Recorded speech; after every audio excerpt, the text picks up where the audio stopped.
লাওসের জাতীয় স্টেডিয়ামে যেন গোলের আতশবাজি ছড়ালেন বাংলাদেশের অনূর্ধ্ব-20 নারী ফুটবলাররা।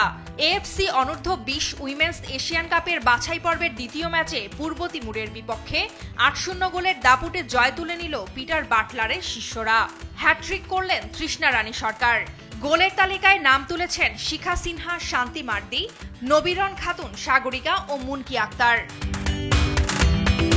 ম্যাচের শুরুতে কিছুটা সতর্ক ভঙ্গিতে মাঠে নামে বাংলাদেশ।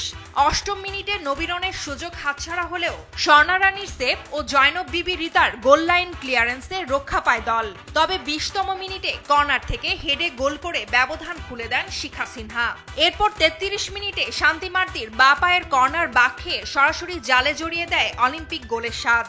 কিছুক্ষণের মধ্যেই নবীরনের হেডে দ্বিতীয় গোল পায় বাংলাদেশ। প্রথমার্ধের যোগ করার সময়ে সাগরিকার নিখুঁত কাটব্যাক থেকে জালে বল পাঠিয়ে স্কোর লাইন ৪-০ করে তৃষ্ণা। দ্বিতীয়ার্ধে নিজের জাদু ছড়িয়ে আবারও দুটি গোল করে পূর্ণ করেন হ্যাট্রিক। তাতেই ম্যাচের নিয়ন্ত্রণ পুরোপুরি চলে আসে বাংলাদেশের হাতে। ৭৩ মিনিটে সতীর্থের থ্রু পাস ধরে গোলরক্ষককে কাটিয়ে সাগরিকা লেখেন নিজের নাম স্কোরশিটে। শেষ দিকে সাগরিকার আড়াআড়ি পাস থেকে হ্যাট্রিক সম্পূর্ণ করেন তৃষ্ণা। আর যোগ করার সময়ে মুনকি আক্তারের গোল বাংলাদেশকে এনে দেয় বড় ব্যবধানের জয়। টানা ২ জয়ে এইচ গ্রুপে শীর্ষে আছে বাংলাদেশ। সাগরিক লাওসকে ৩-১ গোলে হারিয়ে শুরু করা মেয়েরা এবার পূর্ব তিমুরকে উড়িয়ে দিয়েছে ৮-০ গোলে। তবে আসল পরীক্ষা অপেক্ষা করছে রোববার, যখন মুখোমুখি হবে গ্রুপের সবচেয়ে শক্তিশালী দল দক্ষিণ কোরিয়ার।